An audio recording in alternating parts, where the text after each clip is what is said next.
Property విషయంలో confusion గా ఉన్నారా? గేటెడ్ కమ్యూనిటీలో ఫ్లాట్ తీసుకోవాలా లేదా విల్లా తీసుకోవాలా? మన పిల్లల భవిష్యత్ కోసం ఓపెన్ ఫ్లాట్ తీసుకోవాలా? మన హైదరాబాద్ లో ఏ లొకేషన్ లో కొంటే మంచి అప్రిసియేషన్ వస్తుంది? మరి నమ్మకమైన ప్రాపర్టీ కొనాలంటే నమ్మకమైన గైడ్ కావాలి కదా. ప్రాపర్టీ అడ్వైజర్ కోసం సంప్రదించండి వరాహస్వామి ప్రాపర్టీ గూగులర్. కాంటాక్ట్ 7207218485. యూట్యూబ్ ప్రేక్షకులకు వీక్షకులకు అందరికీ కూడా నమస్కారం. ఈరోజు కార్యక్రమాన్ని ప్రారంభం చేసేటువంటి ముందు చక్కటి దైవ ప్రార్థనతో కార్యక్రమాన్ని ప్రారంభం చేసుకుందాం. శ్రీ విద్యాం జగదాం దాత్రిం స్వర్గస్థితే లయేశ్వరీం నమామి లలితా నిత్యం మహాత్రిపుర సుందరీం చతుర్భుజ చంద్రకళావతాం శయకుచున్నతే కుంకుమారాగశూనే పుండ్రక్షుపాశాం భుజభుష్పబాణాం అస్తే నమస్తే జగదేకమాతః జ్ఞానానందమయం దేవం నిర్మలాస్ఫటికాకృతిం ఆధారం సర్వవిద్యానాం హయగ్రీవముపాస్మయే. జై శ్రీమన్నారాయణ.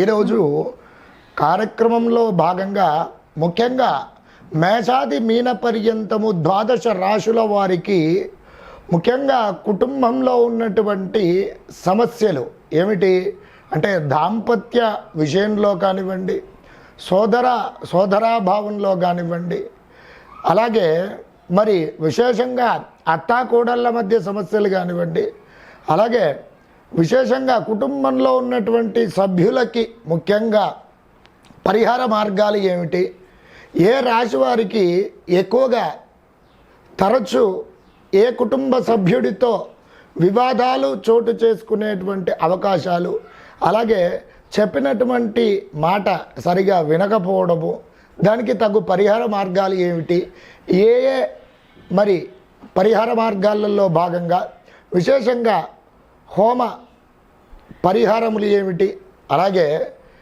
ఏ విధమైనటువంటి దేవతారాధన చేసుకున్నట్లయితే వీరికి సౌఖ్యంగా ఉంటుంది, విశేషమైనటువంటి మరి కుటుంబ సభ్యులతో సంబంధ బాంధవ్యాలు బాగుగా ఉండాలి అంటే ఏ పరిహారాలు చేసుకుంటే బాగుగా ఉంటుంది అనేటువంటి విషయాలపై ఈరోజు మనం వీడియో ప్రారంభం చేసుకుంటున్నాం. Hi, my name is Gautam and I actually stay in Markazgate itself. I had this back pain. It's been 1.5 years. I have tried many treatments like chiropathy, oil massage, physiotherapy especially, but it didn't work out as much like what I expected. I strongly suggest homeopathy because నేను personally allopathy చాలా suffer అయినా, and I definitely do not recommend allopathy. You people can carry on with the homeopathy. Area Malkajgiri and doctor name is like Nageswar Rao and the clinic name is Neocare Homeopathy. మేషరాశి వారికి ముఖ్యంగా కుటుంబ సభ్యులలో ఎవరితో వివాదాలు సఖ్యత లేకపోవడము, అలాగే వాటికి పరిహార మార్గాలు ఏమిటి, గొడవలు రాకుండా ఉండడానికి కుటుంబ సభ్యులలో ఎవరితో జాగ్రత్తగా ఉండాలి, పరిహార మార్గాలు ఏమిటి అనేటువంటివి ఈ వీడియోలో క్షుణ్ణంగా తెలుసుకుందాం. మొదటగా మేషరాశి వారు ఏ నక్షత్రాల వారు అవుతున్నారయ్యా అంటే అశ్విని నక్షత్రం 1, 2, 3, 4 పాదములు, భరణి నక్షత్రం 1, 2, 3, 4 పాదములు, అలాగే కృతికా నక్షత్రం మొదటి పాదం వారు కలిసి మేషరాశి వారు అవుతున్నారు. ఈ మేషరాశి వారి యొక్క జాతక లక్షణాదులు కనుక ముఖ్యంగా గమనించినట్లయితే వీరు అందరికీ మంచి చేయాలనేటువంటి స్వభావం కలిగినటువంటి వ్యక్తులు, అలాగే గొప్పగా పేరున్న వ్యక్తులతో మంచి పరిచయాలు, సంబంధ బాంధవ్యాలు అనేటువంటివి ఎక్కువగా ఉంటూ ఉంటాయి. అలాగే వీరికి చోర ప్రసంగము యందు భయపడేటువంటి మనస్వభావం కలిగినటువంటి వారు, మనసు చపలచిత్తంగా ఉంటుంది, ఎర్రని వర్తులాకారమైనటువంటి నేత్రములు కలిగినటువంటి వారు, అలాగే శీఘ్రమైనటువంటి కోపం కలిగినటువంటి వారు, అలాగే ఒక్కొక్కసారి జాలి మనస్వభావం కలిగినటువంటి వారుగా కూడా వీరిని చెప్పుకోవచ్చును. అలాగే స్థిరంగా నిలవని సంపద, విశేషంగా హంగు ఆర్భాటాల పూర్వకంగా విశేషమైనటువంటి ధనపరమైనటువంటి విషయాలలో ఖర్చు చేసేటువంటి స్వభావం ఎక్కువగా ఉంటుంది. వీరికి క్రీడారంగం నందు నైపుణ్యం అనేటువంటిది చాలా ఎక్కువగా ఉంటుంది. ఇక మరి ఈ విధంగా వీరి యొక్క జాతక లక్షణాదులు ఉన్నాయి. వీరికి మేషరాశి వారికి ముఖ్యంగా కలిగేటువంటి సమస్యలు ఏమిటి కుటుంబ సభ్యులలో అనేటువంటి విషయాలు పరిగణలోకి తీసుకున్నట్లయితే, ముఖ్యంగా మేషరాశి వారికి భార్య భర్తల మధ్యలో విశేషమైనటువంటి డిస్ప్యూట్స్ రావడానికి అవకాశాలు అనేటువంటి చాలా ఎక్కువగా ఉంటాయి.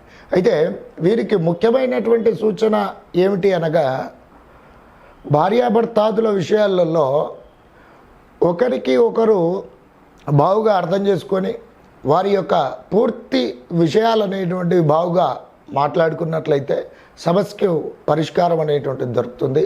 అలాగే విశేషంగా వివాహానికి ముందు కొన్ని ప్రేమ వ్యవహార శైలిలో ఉన్నటువంటి సంబంధాల పూర్వకంగా వివాహం తదుపరి మేషరాశి వారు విశేషంగా సమస్యలు ఎదుర్కొనేటువంటి అవకాశాలు చాలా ఎక్కువగా ఉన్నాయి. కాబట్టి ఈ విషయాలలో అతి జాగ్రత్త వహించి వివాహానికి ముందే ముఖ్యంగా వధూవరులు క్షుణ్ణంగా మాట్లాడుకొని వివాహం చేసుకున్నట్లయితే మరి సంబంధ బాంధవ్యాలు అనేటువంటివి బాగుగా ఉంటాయి.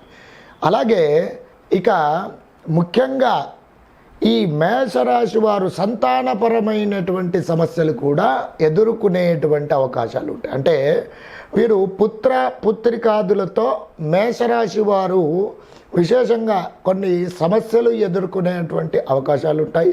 అలాగే విశేషంగా గర్భస్రావం జరగడం కానివ్వండి, అలాగే మరి సంతానపరమైనటువంటి సమస్యల రీత్యా వీరు ఇబ్బందికర వాతావరణము సమస్యలు, అలాగే వీటి పూర్వకంగా ఇంట్లో ఉన్నటువంటి అత్తమామ పోరు అనేటువంటిది పెరగడము, అలాగే భర్తతో కూడా సంబంధ బాంధవ్యాల రీత్యా తగు సమస్యలు ఏర్పడేటువంటి సూచనలు ఉన్నాయి. ముఖ్యంగా మేషరాశి వారికి భార్య భర్తాదుల వలన సమస్యలు, అలాగే పుత్రికాదుల వలన ఇంట్లో ఉన్నటువంటి మరి యజమాని రీత్యా సమస్యలు అనేటువంటివి చాలా ఎక్కువగా ఉండేటువంటి అవకాశాలు ఉన్నాయి. కాబట్టి ఈ విషయాల్లో ముందుగా అతి జాగ్రత్త వహించి మరి కొన్ని విషయాలు క్షుణ్ణంగా పరిగణలోకి తీసుకొని వీరు వధూవరులు, అలాగే మరి ఎవరైతే దంపతులు ముఖ్యంగా ఉన్నారో వారు ఈ మేషరాశి వారు తగు రీతిగా ఆలోచించి తగు సమస్యలకు పరిష్కారం వెతుక్కోండి. అలాగే ముఖ్యంగా మేషరాశి వారికి రాశినాథుడైనటువంటి అంగారకుడి యొక్క అనుగ్రహం అనేటువంటిది తప్పకుండా ఉండి తీరాల్సిందే.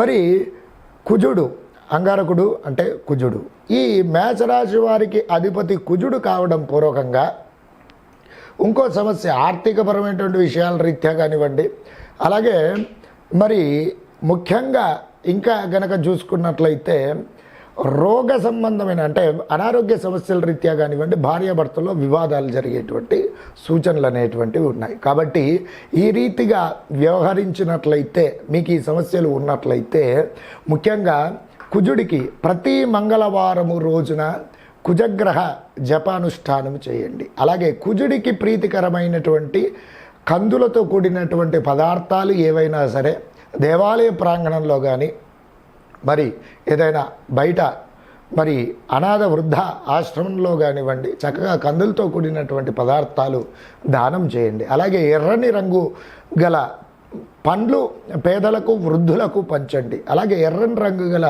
దుస్తులు ప్రతి మంగళవారం కనుక ధరించినట్లయితే కుజుడి యొక్క అనుగ్రహం లభించి మనకు ఈ రీతిగా ఏది ఉన్నటువంటి సమస్యలు తొలగిపోయేటువంటి సూచనలు ఉన్నాయి.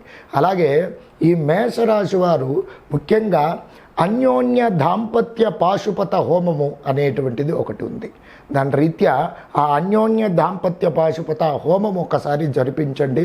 అలాగే ప్రతి మంగళవారం రోజున ఒక 9 మంగళవారములు శివుడికి ఏకవార రుద్రాభిషేకం జరిపించినట్లయితే యోగకారకమైనటువంటి ఫలితాలు తప్పకుండా పొందుతారు. ఈ రాశివారు ప్రతి నిత్యము కూడా పఠించవలసినటువంటి నామజపం ప్రతి నిత్యం 27 సార్లు పఠించండి. పఠించినట్లయితే ఈ మీ సమస్యల రీత్యా ఉపశమనం అనేటువంటిది కలుగుతుంది. ఏమిటనగా ఓం హ్రీం లక్ష్మీ నారాయణాయ నమః అనేటువంటి నామజపాన్ని ప్రతి నిత్యం 27 సార్లు అనుసంధించండి. ఉత్తమోత్తమైనటువంటి ఫలితాలను పొందండి. నమస్కారం.